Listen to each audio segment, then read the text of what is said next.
Before we answer questions, we would like to invite Kathy, Manang Kathy, to give her reaction to the presentation of Judge Ason. Manang Salamat, Kathy. Ading. Can you hear me, Ading? Okay. First, I'm fangirling so much after Judge Ason's presentation. Parang I felt after many years of being jaded about the criminal justice system, I suddenly feel good about being a lawyer for the first time in a long time. So thank you, Judge, for that, and because you showed us through your presentation that it's possible to not be trapped, even if you're working within the criminal justice system, that it's possible to not be trapped in the law enforcement and criminal justice perspective of looking at our drug laws. So I want to thank you so much for showing us that looking at our drug policies in the Philippines from a harm reduction perspective is indeed possible, and that we could come out with potential alternatives. So I'm very, very inspired after listening to your presentation.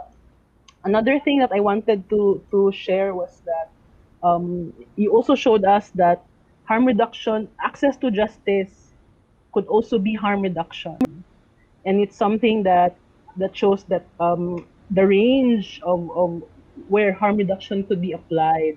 That it's not just for health professionals, it's not just for social workers, but even those who are within the institutions of the criminal justice system, which have problematic punitive policies, we could still find spaces for harm reduction even within that system. So that's one of the things that I wanted to thank you so much for. As for comments on the plea bargaining, I told you earlier that I will be sharing what I hear from stories whenever I go to jail visits. So every time we go to jail visits, the number one question or the most number of questions would always be about plea bargaining, which also shows you that the demand for plea bargaining is very, very high. And of course, it makes sense because majority of the people in our detention facilities are detained for drug-related offenses. So whenever we conduct paralegal trainings, whenever we bring law students through online discussions with persons in detention facilities, I think we spend the longest time talking about their issues with their plea bargaining, which also tells us that there's really a need for, and I'm trying to figure out which institution in the criminal justice system should be responsible for making informative presentations for our PDLs, because there's a lot of confusion as to who is really qualified, who is really disqualified. So we start from there. They ask us, Attorney, pwede ba ko mag-plea bargaining? And then a lot of them don't have the chance to interact with their POW lawyers anymore because of the pandemic. And so they feel like they need to know what to tell their family members, because their family members are now the ones who are able to follow up their cases. And so I hope that there would be an institution who would really focus on preparing simple explanations about plea bargaining to those who really need to avail of it, because they have so many questions, and sometimes it borders on the when we go to the jails, we have to also restrain ourselves from answering because it borders on they're very specific to their own cases, but we have to be conscious of the ethical responsibilities that we have, because they also have their own lawyers, and we don't want to give them conflicting legal advice. And so that is a limitation on the part of those of us who conduct these activities within the detention facilities. Another issue raised not just by the detainees, but even by the jail personnel, is the cost of having to pay for DDE for the evaluation, because the government accredited doctors, there's a limited number of them, and so they have to go to the practice private practitioners, and the private practitioners require payment. And many of the detainees, those who are arrested for drug-related offenses for 0.05 grams, more often than not, they do not really have. Their families are also basically just trying to survive, so there's not extra money. Uh, there's no extra money to pay for the DDE, especially with COVID-19, and a lot of people lost jobs. So that really is there's a long line. The wardens themselves are telling me, attorney, Kwarta, daghang naghuhat. I'm already speaking in Cebuano. Maraming nag-aantay. Wala lang talagang pera. Tapos they ask me pa, meron bang charity na pwedeng mahingan para pangbayad sa DDE? So these are the things that are they raise with us.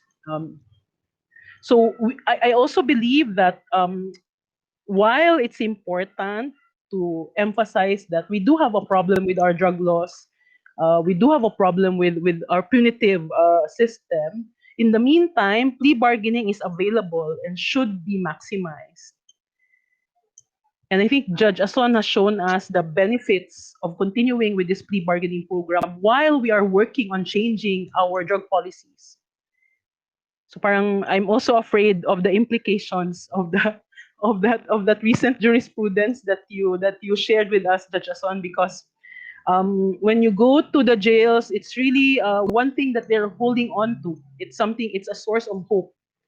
This idea that they might be released early.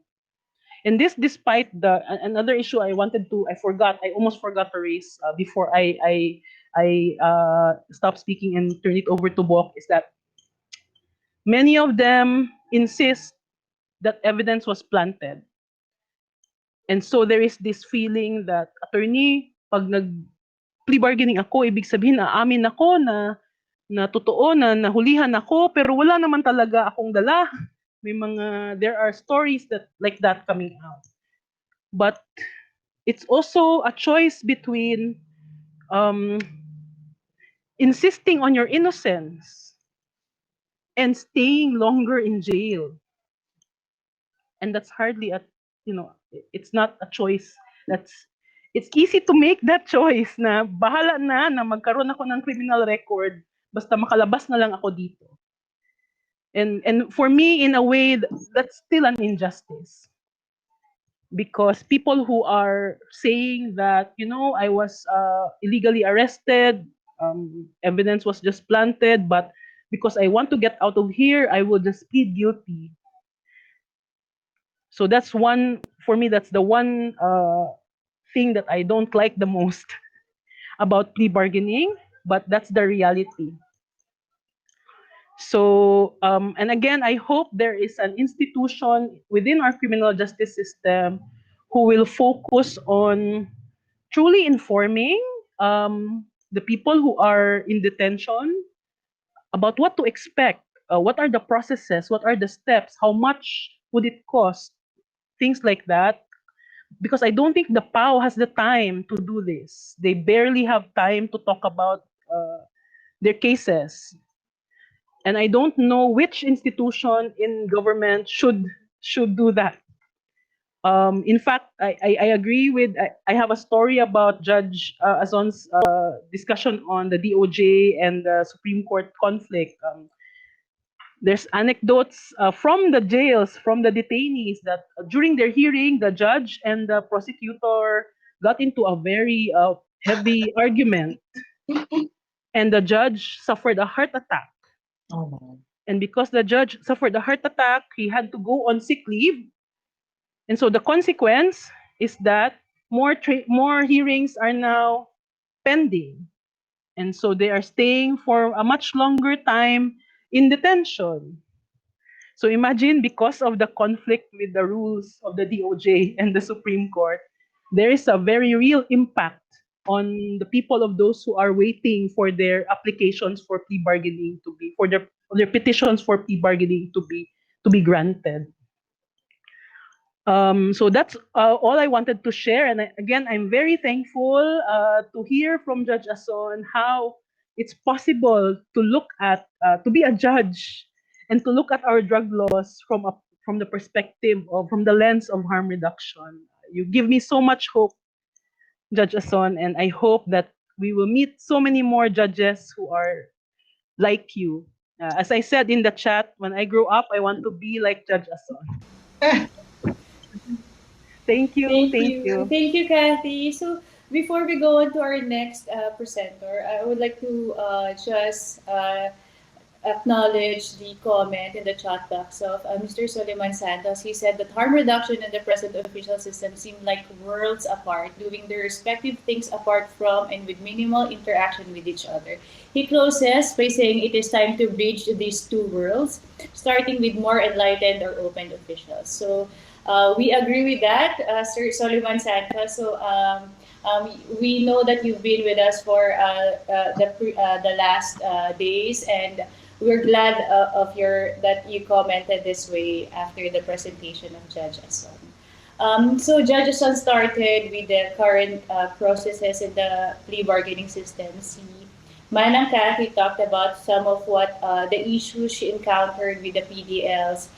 Specifically, she would like maybe the identification of an institution that would be able to explain the pros and cons of plea bargaining. And although she said that there is also a question in Cebu specifically on who would pay for DDE tests, there is a comment from Judge Pia saying that the ADAC gives DD examinations for free. And of course, always, whenever a person who is innocent weighs plea bargaining weighs between proving innocence and staying longer time in jail.